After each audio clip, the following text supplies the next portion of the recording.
బనకచెర్లకు అనుమతి ఇవ్వడానికి వీలు లేదని చెప్పి కేంద్ర సంస్థలు సిడబ్ల్యూసితో సహా జిఆర్ఎండితో సహా అన్ని సంస్థలు ఏదైతే వ్యతిరేకించినాయో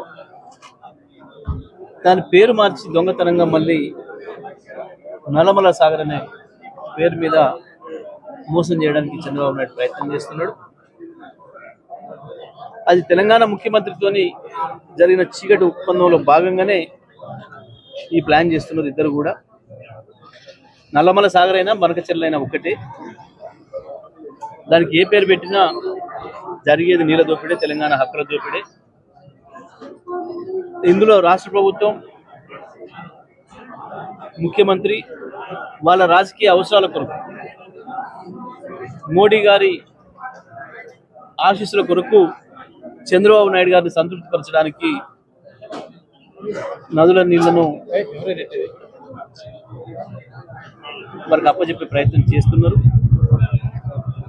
కృష్ణ పైన కూడా దుర్మార్గంగా పాలమూరు రంగారెడ్డి పాలమూరు ఢిల్లీ ఎత్తిపోతల పథకానికి గండుగొట్టే పద్ధతుల్లో కేవలం 45 టీఎంసీల నీళ్ళకే ఒప్పుకుంటున్నామని చెప్పేసి ఉత్తమ్ కుమార్ రెడ్డి గారు రాష్ట్ర ప్రభుత్వం లేఖ రాయడం, ఇదంతా కూడా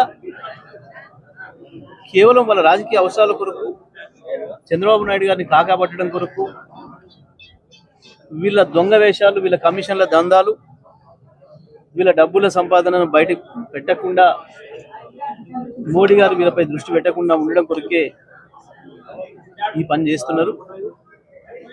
ఇవాళ రెండు పార్టీలు, కాంగ్రెస్ బీజేపీలు రెండు కూడా దొంగలు, ఇద్దరు ఒకటై చంద్రబాబు నాయుడుకు మద్దతు ఇస్తూ తెలంగాణకు ద్రోహం చేస్తున్నారు. మొదటి నుంచి కూడా తెలంగాణకు శత్రువులు ఈ జాతీయ పార్టీలే. వీళ్ళ ద్రోహం వల్లనే తెలంగాణ నాశనమైంది గతంలో.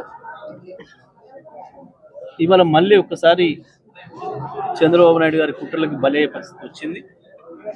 తెలంగాణ ప్రజలందరూ కూడా మేల్కొల్సిన అవసరం వచ్చింది. టీఆర్ఎస్ పార్టీ పెద్ద ఎత్తున దీనిపైన పోరాటం చేయడానికి సిద్ధంగా ఉంది. కేసీఆర్ గారు స్పష్టంగా చెప్పడం ముందునే ఏ పరిస్థితుల్లో కూడా తెలంగాణ నీటి హక్కుల్ని కాపాడుకుంటాం, మరో ఉద్యమాన్ని చేసైనా సరే తెలంగాణకు మళ్ళీ కరువు పరిస్థితులు రాకుండా కాపాడుకుంటాం.